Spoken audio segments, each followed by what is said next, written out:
E aí, pessoal, aqui é o pastor Gleibson Ricardo, diretor do Seminário Teológico de Missões. Estamos ministrando o curso de Missiologia. Vamos dar início a mais uma disciplina desse curso, falando sobre oração. Mas antes de entrarmos nesse assunto, eu gostaria de estar lhe convidando a você participar do nosso canal, se inscrevendo no nosso canal no YouTube, deixando o seu like e também compartilhando esse conteúdo para que essa mensagem possa alcançar muitas vidas para a glória do nome do Senhor. O assunto que iremos abordar é oração.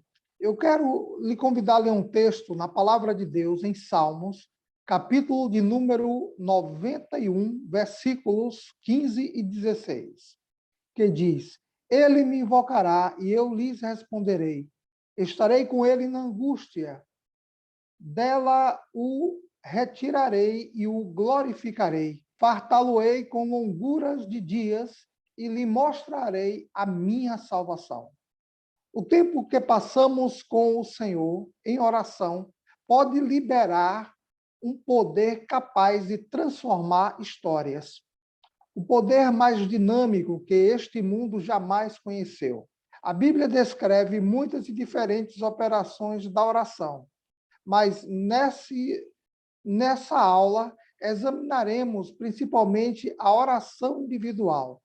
A nossa oração, quando estamos reunidos como um corpo, pode somente ser tão forte quanto o nosso tempo pessoal com o Senhor. Na letra A, fala, no seu material didático, está escrito o lugar secreto. Vejamos esse texto de Mateus, capítulo 6, e versículo 6, o que diz. Mas tu, quando orares, entra no teu aposento e fecha a tua porta. Ora a teu pai, que está em secreto, e teu pai, que vê em secreto, te recompensará publicamente. Fomos convidados para um momento íntimo de oração por nenhum outro, senão o próprio Senhor. Esse tipo de oração em secreto supõe, primeiro, as motivações corretas, segundo, um correto relacionamento com Deus na qualidade de pai, uma verdadeira confiança no Senhor e, em quarto lugar, uma renúncia de hipocrisias. À medida que expressamos nossos sentimentos e preocupações num diálogo com Deus, podemos fazê-lo na forma de adoração, confissão, pedidos e ações de graça. Por isso, é muito importante que quando você esteja orando ao Senhor, que você entre dentro do teu quarto, feche a tua porta, e teu pai que vê em forma secreta te responderá. E nesse momento, é o momento em que você estará adorando a Deus sem hipocrisia nenhuma, porque ali será somente você e Deus. Ali será um momento de adoração, um momento de confissão, um momento de pedidos e de ações de graça, de estar louvando a Deus por tudo aquilo que Deus fez em prol da sua vida. Na letra B do nosso material didático, 5 mandamentos relacionados à oração. Mas antes de lhe passarmos os 5 mandamentos, eu quero lhe dar a primeira palavra-chave desse vídeo aula, que é a palavra oração. Tome nota dessa palavra, essa é a primeira senha, oração. Voltando ao material didático, 5 mandamentos relacionados à oração. Em primeiro lugar, vigiarmos e orarmos sempre. Esse é um mandamento. Esse é o primeiro mandamento, vigiarmos e orarmos sempre. Lucas, capítulo 21, versículo 36, veja o que diz esse texto. Vigiai, pois, em todo o tempo, orando, para que sejais ávidos por digno de evitar todas estas coisas que hão de acontecer e de estar em pé diante do Filho do Homem. O primeiro mandamento é vigiarmos e orarmos. Precisamos estar atentos, mas também precisamos estar em oração. O segundo mandamento é orarmos para não cairmos em tentação. Primeiro fala sobre a vigilância. O segundo fala para continuar orando para não cairmos em tentação. Veja o que está escrito em Mateus, capítulo 26, versículo 41. Vigiai e orai, para que não entreis em tentação. Na verdade, o espírito está pronto, mas a carne é fraca. Precisamos estar em oração para não cedermos à tentação, porque o espírito está preparado, mas a carne é fraca. E em o terceiro mandamento, orarmos pelos obreiros. Lucas capítulo 10, versículo de número 2. E dizia-lhes, grande é em verdade a seara, mas os obreiros são poucos. Rogai, pois, ao Senhor da seara, que envie obreiros para a sua seara. Devemos estar orando para que Deus envie mensageiros, obreiros realmente comprometidos com a obra de Deus, com a palavra de Deus, e que esteja também voltado com essa sensibilidade espiritual para poder transmitir as verdades divinas para as pessoas que tanto precisam ouvir o evangelho. Então, devemos orar pelos obreiros, para que o Senhor mande obreiros para a sua seara. Quarto lugar, devemos orar pelos que estão em autoridade. Precisamos estar em oração em prol daqueles que estão exercendo autoridade, seja em várias escalas, em várias situações. Precisamos estar orando por aqueles que estão exercendo autoridade. Veja o que Paulo fala a Timóteo no capítulo 2, versículo 1 e 2 de 1 Timóteo. Ademoesto-te, pois, antes de tudo, que se façam deprecações, orações, intercessões e ações de graças por todos os homens, pelos reis e por todos os que estão em eminência, para que tenham uma vida quieta e sossegada em toda a piedade e honestidade. O apóstolo Paulo está orientando o seu filho na fé e seu sobrinho Timóteo para estar orando em prol das autoridades, para que haja tranquilidade, para que haja sossego, para que não haja guerra entre as nações e assim o povo possa viver em paz. Ele também fala agora o quinto mandamento sobre a oração, 5 mandamentos relacionados à oração, e o quinto é orarmos pelos nossos inimigos. Chegamos em um ponto que é talvez um dos mais difíceis para muitos, orar pelos nossos inimigos. Veja o que Jesus falou em Lucas capítulo 6, versículo 28. Bendizei os que vos maldizem e orai pelos que vos caluniam. Devemos bendizer aqueles que nos maldizem. Ou seja, quando estiverem falando mal de nós, devemos falar o bem daquela pessoa. E quando estivermos sendo caluniados, devemos orar por aquela pessoa para que Deus possa reverter esse quadro e essas pessoas que não nos conhecem, que nos maldizem, que nos caluniam, possam chegar ao pleno conhecimento da verdade e o Senhor também possa alcançar essas vidas através da pregação do Evangelho. Precisamos orar por estas pessoas que ainda não conhecem a Deus. Na letra C, no nosso material didático, quando devemos orar? Mas vamos dar a segunda palavra-chave, agora na letra C, que é a palavra muda. Muda, essa é a segunda palavra-chave. A palavra muda. Tome nota dessa segunda palavra. Na letra C, quando devemos orar? A Bíblia nos dá muitos exemplos de pessoas que oravam. Podemos observar que muitos heróis da fé tinham tempos regulares durante o dia que eram separados especificadamente para a oração. Geralmente, 3 períodos determinados durante o dia, de manhã ao meio-dia e à noite. Veja esse texto de Salmos, capítulo 55, versículos 16 e 17. Eu, porém, invocarei a Deus, e o Senhor me salvará. De tarde e de manhã e ao meio-dia orarei e clamarei, e ele ouvirá a minha voz. O melhor exemplo de um padrão diário de oração regular é feita com todo o coração, de uma oração que evita rituais religiosos sem significado. Pode ser encontrado no próprio Senhor Jesus. Cedo de manhã, Jesus estava orando durante toda a noite. Conforme Lucas, capítulo 6, versículo 12, Jesus estava orando antes das refeições, Marcos 6, 41.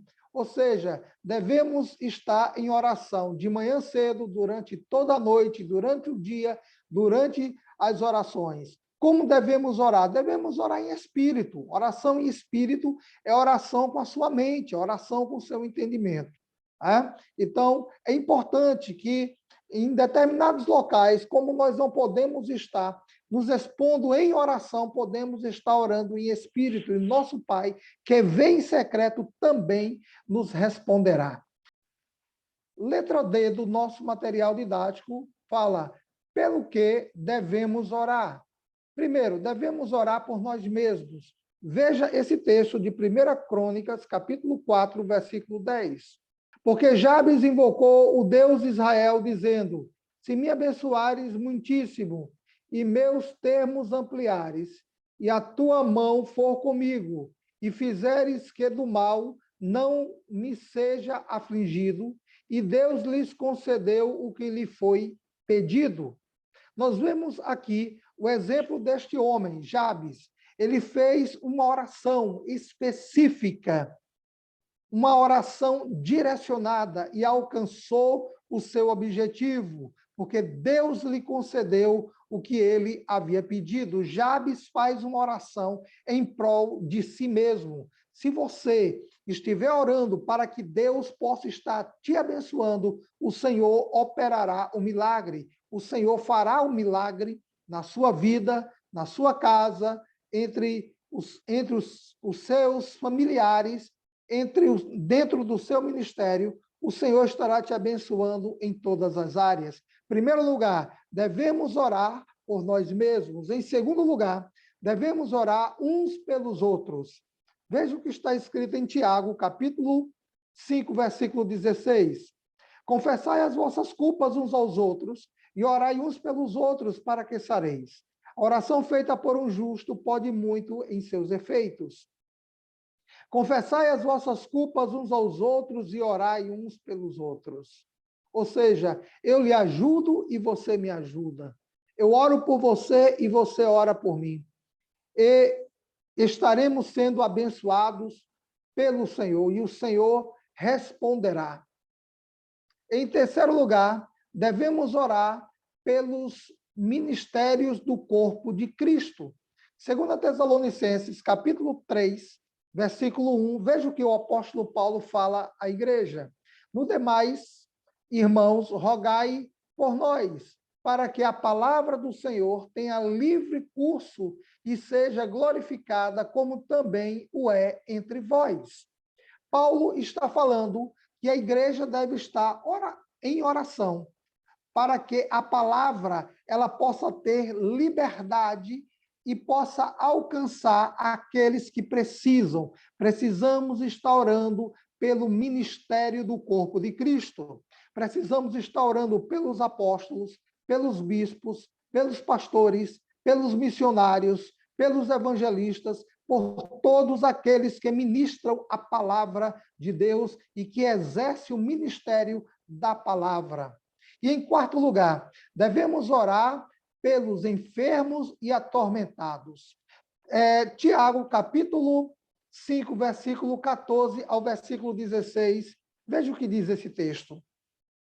Está alguém entre vós doente? Chama os presbíteros da igreja e orem sobre ele, ungindo com azeite em nome do Senhor. E a oração da fé salvará o doente, e o Senhor o levantará. E se houver cometido pecados, ser-lhe-ão perdoados. Confessai as vossas culpas uns aos outros e orai uns pelos outros para que sareis. A oração feita por um justo pode muito em sua eficácia, ou pode muito em seus efeitos. Devemos estar orando pelos atormentados, pelas aquelas pessoas que estão enfermas.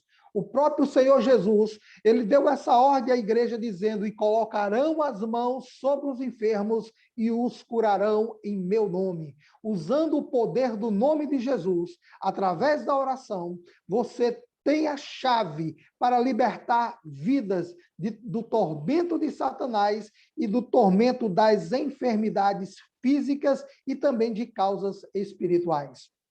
Quinto lugar, devemos orar pelos que estão enredados pelo diabo, por aqueles que estão presos pelo pecado.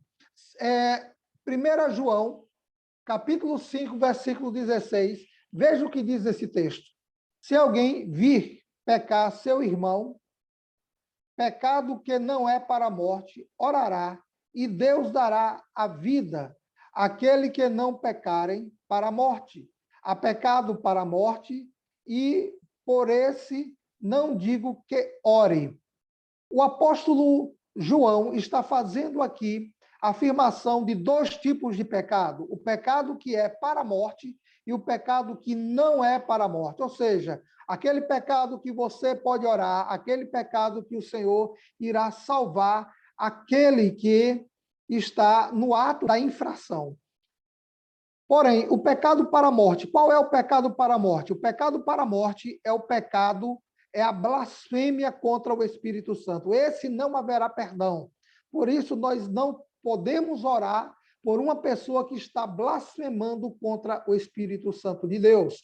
Porém, aquele que comete qualquer outro tipo de pecado, você pode orar e essa pessoa será restaurada, porque o próprio Deus lhe haverá de conceder a vida. Recapitulando a letra D do nosso material didático, pelo que devemos orar? Primeiro, devemos orar por nós mesmos, uns pelos outros, devemos orar pelo ministério do corpo de Cristo, devemos orar pelos enfermos e atormentados, devemos orar pelos que estão enredados pelo pecado. Agora vamos para a letra E da nossa apostila, do nosso material didático. Mas antes de entrarmos na letra E, eu quero lhe passar a terceira senha, a terceira palavra-chave desse vídeo aula é a palavra situações. Situações. Essa é a terceira palavra-chave e a última palavra-chave dessa aula. Letra E. Ajuda na oração. Ajuda na oração. Romanos capítulo 8, versículo 26, veja o que diz a palavra de Deus.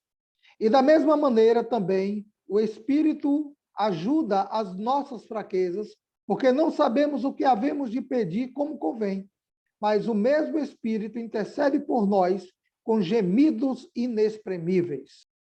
Uma parte do propósito do Espírito Santo é ensinar-nos. Lucas 12, 12. Guiar-nos na oração, Romanos 8, 27, e ajudar-nos na nossa fé, Efésios 3, 16 e 17. Às vezes, o Espírito Santo unge uma oração do cristão de uma maneira especial. Isto é chamado de oração no Espírito Santo. Judas capítulo 20, Efésios 6, 18. Para nos ajudar em oração, o Espírito Santo também forneceu um dom especial ao cristão, o dom de línguas, falarmos numa outra língua ao Senhor em oração. Conforme 1 Coríntios capítulo 12, versículo 4 ao versículo 11. Mas eu quero te chamar para que você veja esse texto de Provérbios, capítulo 15, versículo 8 ao versículo 29, o que diz: a oração dos retos é o seu contentamento, mas escudo a oração dos justos. O Senhor se alegra com a oração dos retos, mas a oração do justo é um escudo de proteção poderosa que você tem para estar exercendo o seu ministério na obra missionária. Na letra F, companheiro de julgo. Companheiro de julgo. Letra F do seu material didático fala companheiro de julgo. Duas pessoas que se unem em oração fornecem algumas vantagens tremendas. Veja o que está escrito em Mateus, capítulo 18, versículo 19. Também vos digo, se dois de vós concordarem na terra acerca de qualquer coisa que pedirem, isso lhe será feito por meu Pai que está no céu. Portanto, onde estiver dois ou três reunidos em meu nome, aí estou no meio deles. Companheiros de oração, companheiros de jugo, de estarem juntos em propósito de oração. Se a oração de um justo pode muito em seus efeitos, a oração de dois, ela pode destravar, ligar e desligar aquilo que está no céu e na terra. Também vos digo que se dois de vós concordarem na terra acerca de qualquer coisa que pedirem, lhe será feito por meu Pai que está no céu. Jesus está fazendo essa afirmativa. Nós muitas vezes não recebemos porque pedimos mal e porque não pedimos em concordância. Mas se nós concordarmos, será feito em o nome do Senhor Jesus Cristo quando pedimos em oração. Na letra G, o último tópico desse material didático, dessa apostila, a letra G fala oração da igreja. Se há um tremendo poder quando duas pessoas oram, o que dizemos então quando orar toda a Assembleia do povo de Deus? Quando todo o povo se reúne em oração. Nós precisamos estar fazendo oração com propósito.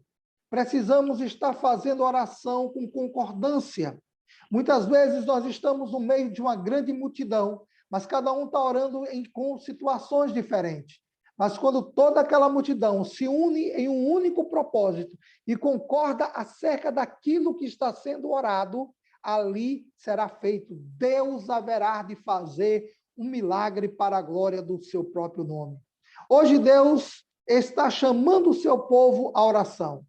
A missão da igreja é transformar vidas individuais, famílias, comunidades, cidades e nações através da oração. Nós temos esse poder na nossa mão e precisamos saber usar e usá-lo bem, usá-lo para a edificação do corpo de Cristo e glória do nome do Senhor Jesus Cristo. Nós estamos encerrando mais esse vídeo aula e eu quero lhe pedir mais uma vez, não se esqueça de se inscrever no nosso canal, de dar o seu like, de estar compartilhando essa mensagem para que essa aula possa alcançar muitas vidas para a glória do nome do Senhor. E nos veremos na próxima aula falando sobre o céu.